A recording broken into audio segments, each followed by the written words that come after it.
Shane Beamer is in his 4th season as the head football coach at the University of South Carolina. He was named to that role in December of 2020, becoming the 36th head football coach in Gamecocks history. He owns a 20-18 record at South Carolina. He does have victories over 3 head coaches who've won national championships on their own: Jimbo Fisher, Mack Brown, and Dabo Swinney. He and I were just comparing notes about our summer reading. He's an avid reader of history, an avid reader in general, an avid reader of history. Eric Larson books being the comparative of notes for us this morning. He's also spent some time getting away, even though being a head coach in the SEC is more than a full-time job. I've seen him zip-lining, diving off a 100-foot platform, and attending a Kenny Chesney concert. He's here with his son Hunter, the head football coach at the University of South Carolina, Shane Beamer.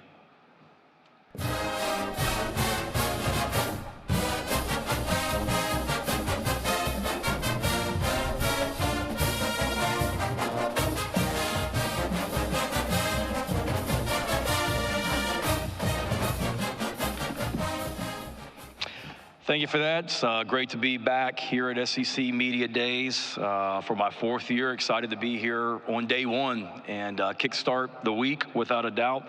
Very grateful still for the position that I'm in as a head football coach in the Southeastern Conference, obviously the premier conference in all of America on the field. And then we see each and every spring in the NFL draft as well. It's a destination conference, and that players and coaches want to be in this league.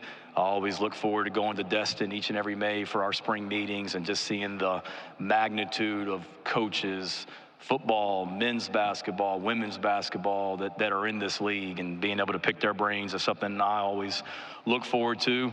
So thankful, as I say every year, and we'll never stop. Thankful for Greg Sankey and his leadership, knowing him through the years from a distance, but then getting a chance to work with him here in the SEC since I got hired in December of 2020.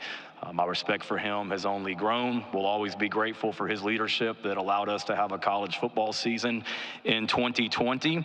And in this new era of college athletics, certainly glad that he's on our side and leading the way as well. And then welcome Oklahoma and Texas to our conference also. It's really neat being able to see some familiar media members from my time in Norman, and what a great statement about our league that those 2 schools have joined us as well. Appreciate you guys and all you do to promote our game and the sacrifices that you make as well, away from families throughout the season, throughout the year as well.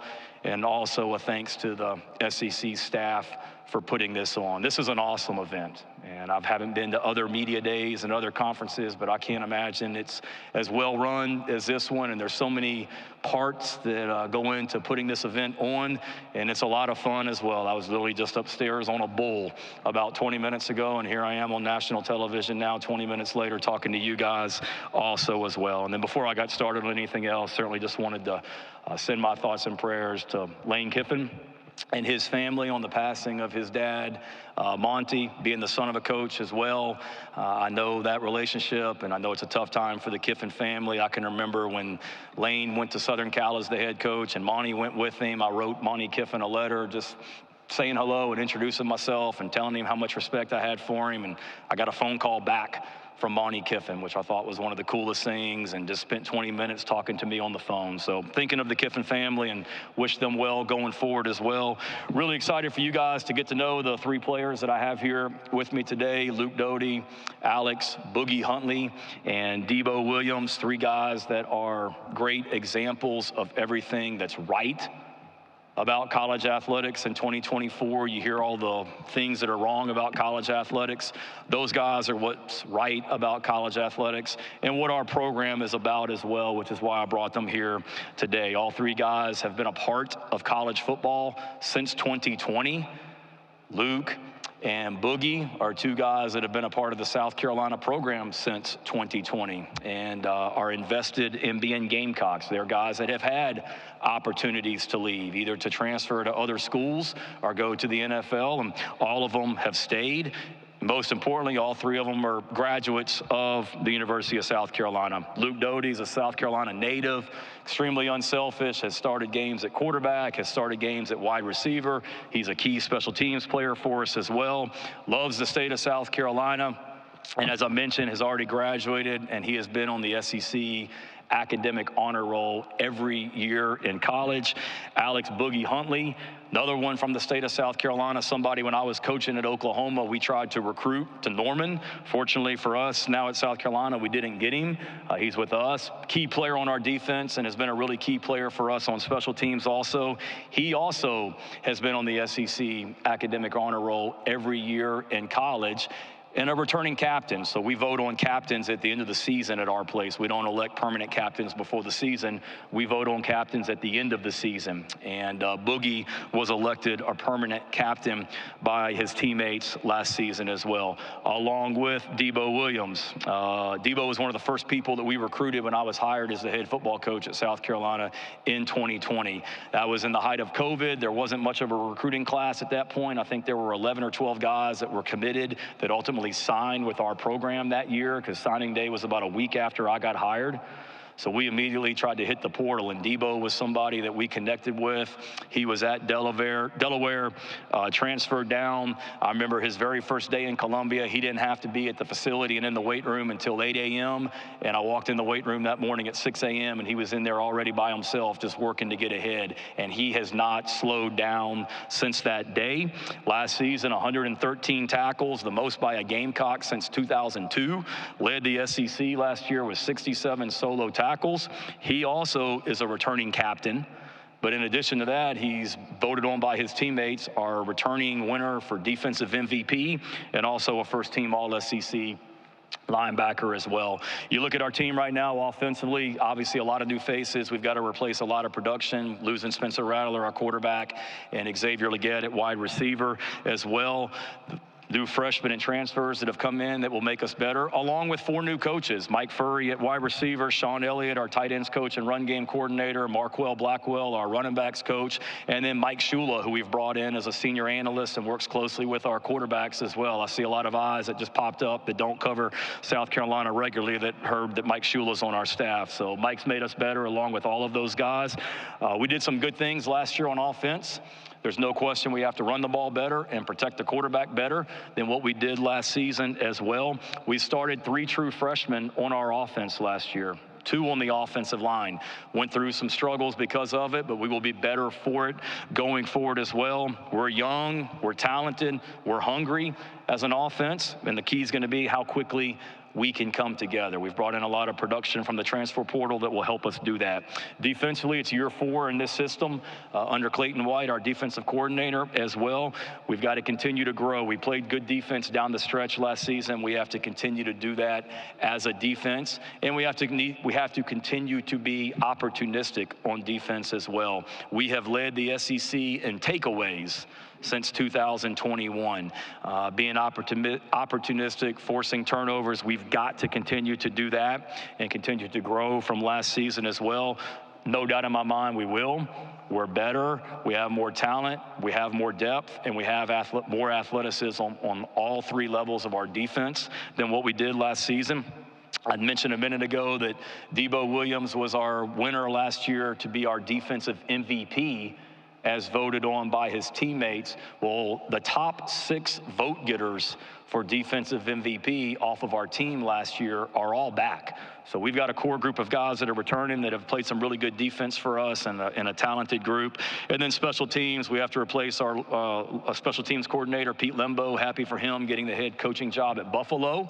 Brought in an NFL veteran, to me a grand slam hire, in Joe DeCamillis, a guy that has tons of experience in the NFL. Had been a special teams coordinator in the NFL since 1991, coached in 4 Super Bowls, was at the University of Texas last year with Coach Sarkisian, got exposed to the college game, realized that he loved college athletics, had opportunities to go back to the NFL. When we hired him, he had 2 offers on the table to go be a special teams coordinator in the NFL, turned those down to come to Columbia. So he's made us better, being able to return our punter, Kai Kroger, who was with me last year at this event as well, along with our long snapper, Hunter Hunter Rogers will help us, and then excited about the prospects we have at place kicker and the return game also. No matter who's the coordinator, though, obviously that's my background, special teams in so many ways.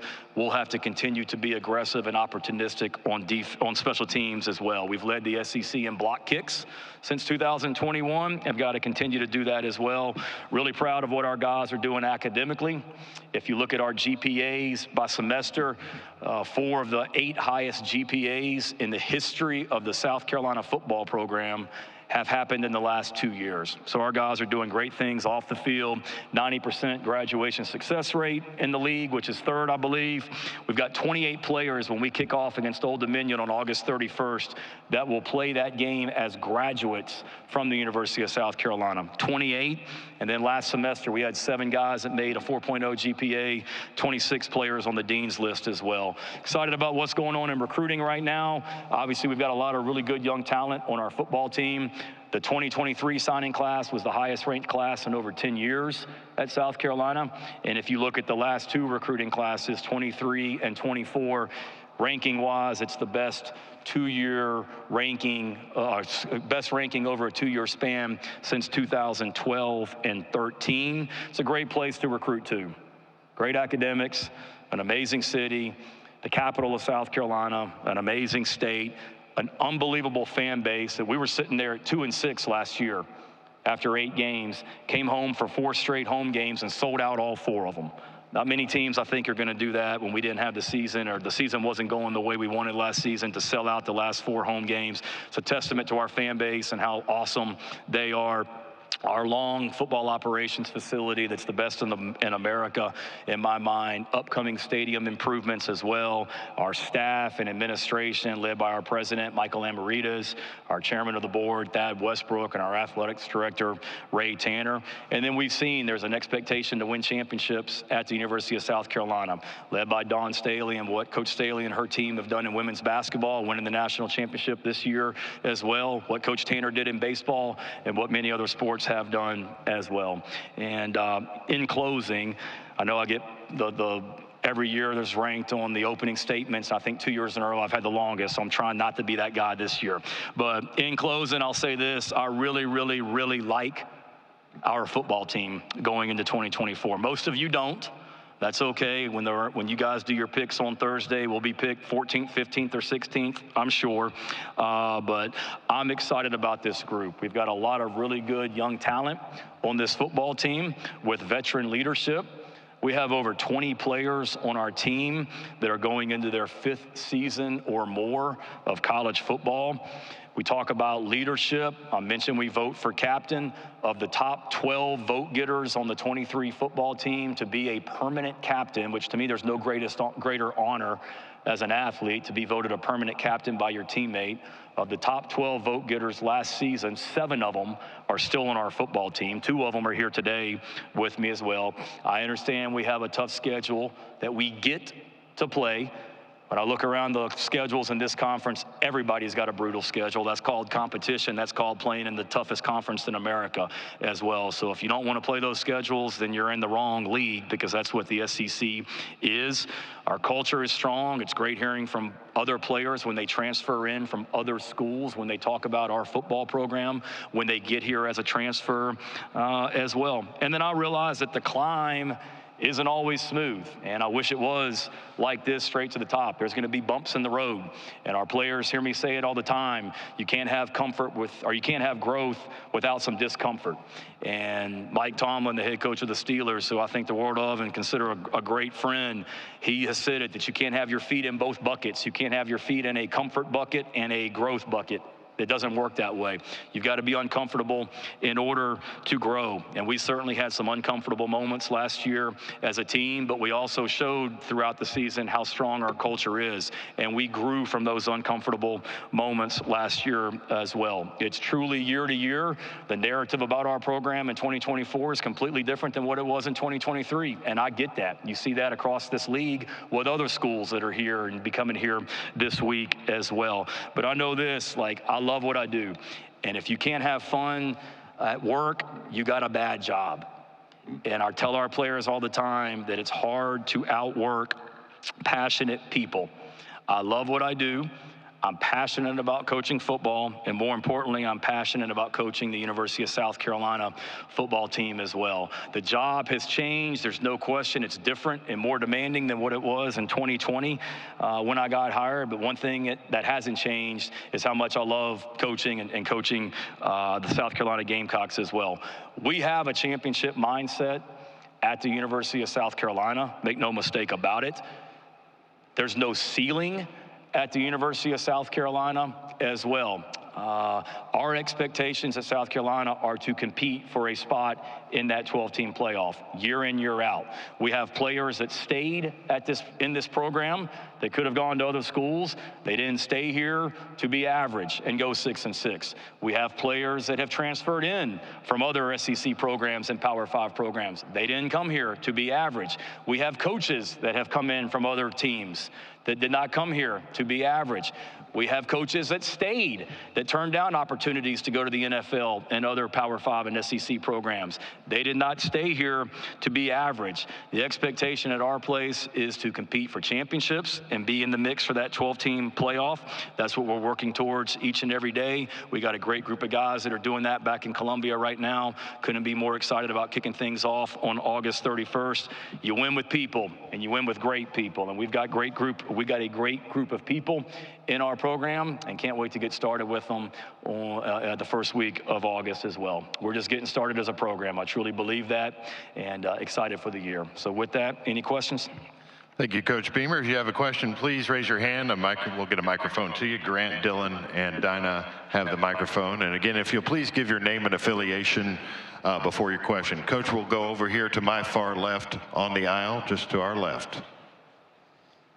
James Hale, OKC Sports Radio 105.3 HD1. Good to see you. Good to see you. One of those familiar Oklahoma faces I was talking about. Shane, you'll be traveling to Oklahoma this year. And I'm curious how you and your family are looking forward to that. And what do you remember about your time at OU? Yeah, for me, it's a work trip. My kids are disappointed that it's an early kickoff because they were expecting, hoping to have a full Friday and a full Saturday of seeing all the things that people and places back in Norman. I had a great time there. Got great friends there. Literally just got a text message about an hour ago from Ryan Hibble, the golf coach, telling me that we need to get together as families and figure out the plan for when the family does come to Norman so we can hook up as well. I didn't want to tell him I'm a little busy right now today in Dallas. We'll talk about that after the fact. But very thankful that Coach Riley gave me an opportunity there. I had a great job at the University of Georgia with Kirby and learned so much from him in my time in Athens, but the opportunity to get connected and be with the Oklahoma program was a great opportunity. Went there because of, for a lot of reasons. Joe Castiglione, the athletic director, was one of them as well, to be able to get connected with him, but then went there and just made so many friends for life. I mentioned Ryan Hibble, Zach Selman at Mississippi State, is someone that's a dear friend.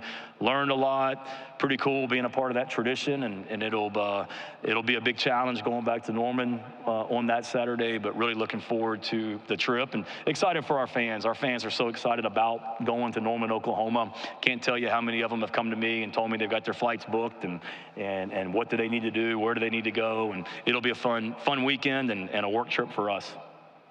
Coach, we're going to go to the far right of the rooms, over to your right.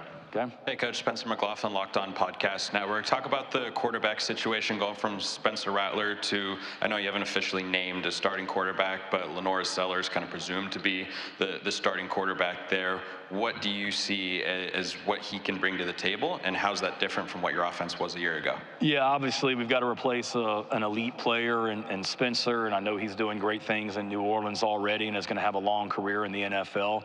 We certainly are going to look different at the quarterback position with LaNorris Sellers and Robbie Ashford both. You're talking about guys that are 240-pound type guys that can run and are able to throw equally as well. So it brings a new dimension to our offense. Those guys have made each other better. Luke Doty, who's here with me today, Luke started games at quarterback back in 2020.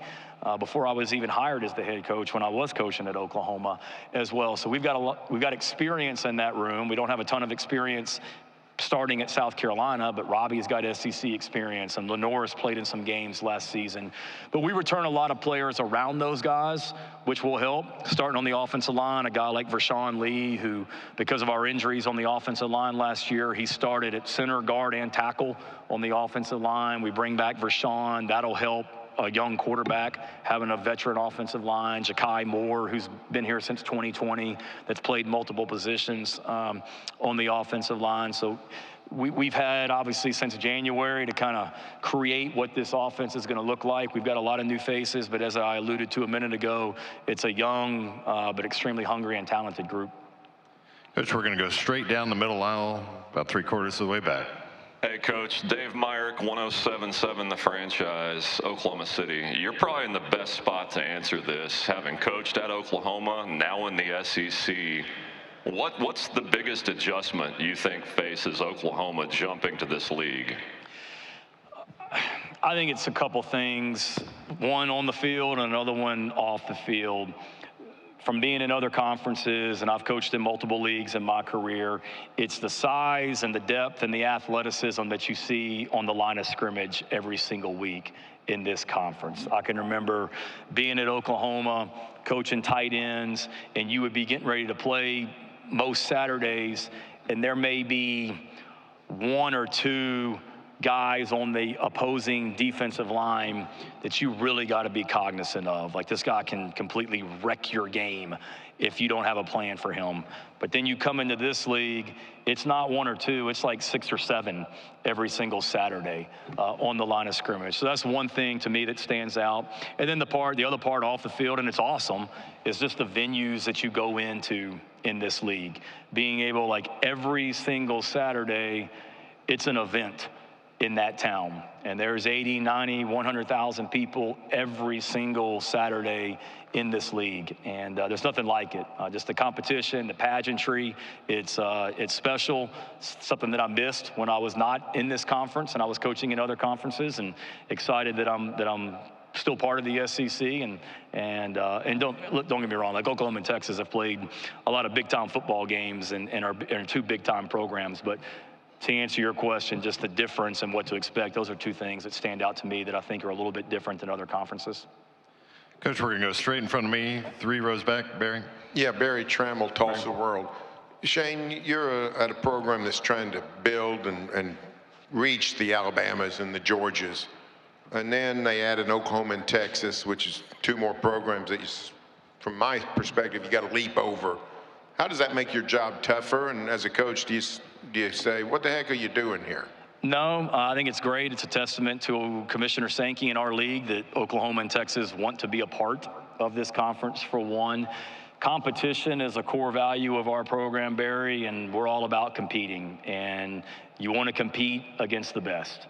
You want to coach against the best, and that's what you get to do in the SEC. And I can't spend a ton of time worrying about the other teams in this league. For me, and I know it's cliche, it's doing the very best job I can each and every day for our program and trying to continue to move it forward.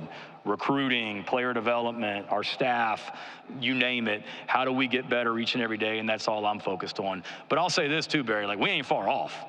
And we've had some fantastic wins over the last 3 seasons over teams that, when you guys do your predictions, or the media and that people nationwide do their predictions of, okay, here's what we think the 12-team playoff is going to look like this year. There's teams that are considered to be in the mix for that playoff that are teams that we have beaten in our 3 years here as well. So that's the one thing we got to do, is just continue to build and compete and get a little bit better each and every day, and continue to put yourself in the mix for a spot in that playoff. And we're in a conference too, Barry, that the depth of this league is unmatched. So if you're one of the better teams in this conference, you're going to be in the playoff, and we've shown that we have the potential to be that over the last few years. Okay, we'll stay in the same section on the near aisle, right in the middle. Brad Crawford, 24/7 Sports. Coach, going back over those off-season narratives that you've mentioned, the negativity outside the top 25, what will it take to get Gamecock football back to that late 2022 scenario? Yeah, I think just continuing the work. You know, I get it. 5-7 last year, Brad, is not what anybody expected. We were here last year, and we were somewhat of a feel-good story, and some of you guys were picking us to be a dark horse team in the SEC. And we went 5-7, and ultimately that's my responsibility. But I also look at it that we weren't that far away from the narrative being completely different as well. And when the season's over, like every head coach, I sit back and look at everything that we're doing and where do we need to tweak, where do we need to adjust, where do we need to be better. Feel like we've done that, whether it be how we do things in our building each and every day, coaching staff, players we've brought in, players that left our program in some ways as well. And just continue to say, okay, how do we be better? And then realizing that it's in college football, there's more parity than ever. But in this league especially, Brad, like it is a thin line. And I'm not gonna sit here and woulda, coulda, shoulda, in hindsight being 2020, but I can think of 2 or 3 plays off the top of my head that if literally last season we just do what we're supposed to do, we probably win the football game. And that's my responsibility as a head coach because we didn't, and it starts with me. But I know we're not far off, and for us to get back to, you alluded to the 22 season, beating Tennessee and Clemson when they were top 10 teams back-to-back weeks, it starts with having good players, and a lot of guys that were a part of those 2 wins are still in our program. We've got a lot of guys that have come back in 24 because they know that we are better than what we showed last season, and somebody told me earlier that Debo said, we're not hungry, we're starving, and the way they've worked since January has shown me that, you know, and we can't sit here and talk about it, we just got to work, but I know that we got the right group of people in our program, and we're very hungry and eager to get going. We have time for 2 quick ones. We'll start up here in the front. Bob, right in front of us. Hey, Shane, Bob Holt, Arkansas. Hey, Bob. Good to see you. Craig Gazette, how you doing? Doing great. Hope you are. I'm good. Rocket Sanders, I know he's had, I guess, shoulder surgery, and I know he had a knee issue at Arkansas.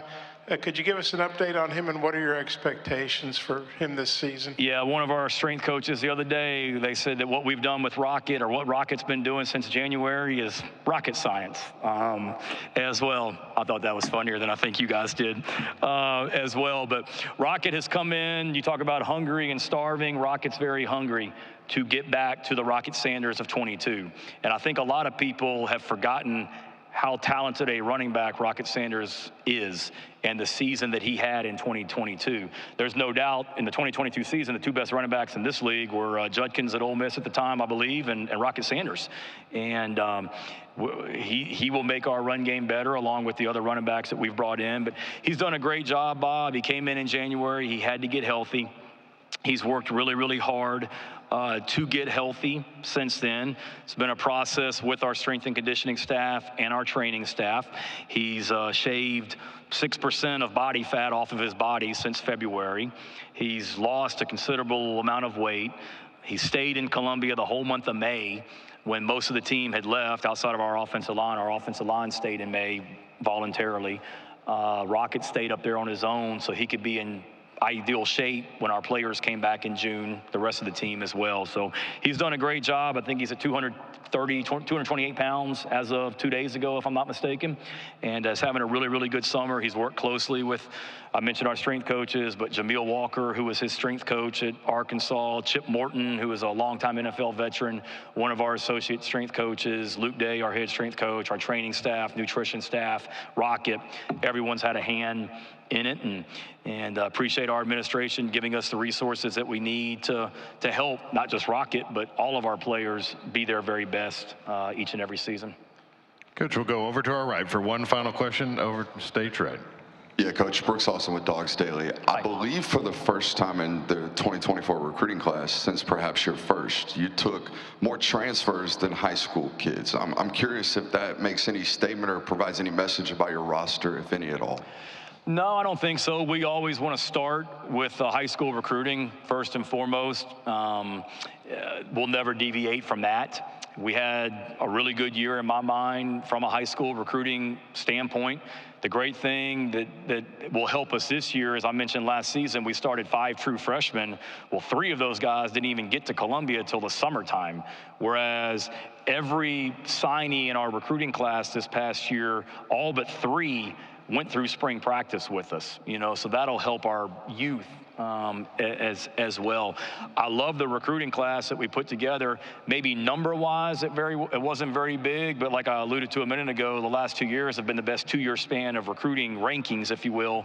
The highest ranked recruiting classes in the last 2 years since 2012 as well. And we went head-to-head against some of the best teams in the country and won battles to get guys to South Carolina. You look all across the battles that we won.